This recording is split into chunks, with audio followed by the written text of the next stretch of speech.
పాపం నిమిత్తం పశ్చాత్తాపపడి, దేవునికి జీవితాన్ని అప్పగించుకొని హృదయంతో లోబడాలని నిశ్చయించుకున్నారు. రోమా 6:19 ప్రకారము దేవుని సేవకులుగా తమను తాము వెంటనే దేవుడు పరిశుద్ధాత్మతో అగ్నితో ప్రతి మలుపులో పరిశుద్ధాత్మ వారిని సర్వసత్యంలోనికి నడిపిస్తారు.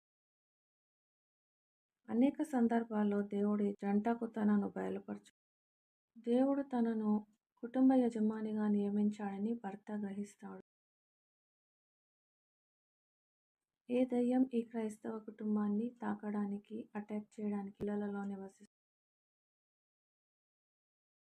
దేవుని సాయుధ దూతలు ఆ క్రైస్తవ కుటుంబాన్ని నీ మార్గములన్నిట్లో నిన్ను కాపాడుటకు ఆయన నిన్ను గూర్చి తన దూతలకు తన ప్రేమను పరిశుద్ధాత్మ ద్వారా మన హృదయంలో కుమ్మరిస్తాల వైవాహిక జీవితాన్ని సెలబ్రేట్ చేసుకు వారి పిల్లలు అసలు దేవుని ప్రేమ మన హృదయాల్లో కుమ్మరింపబడి ఉన్నది.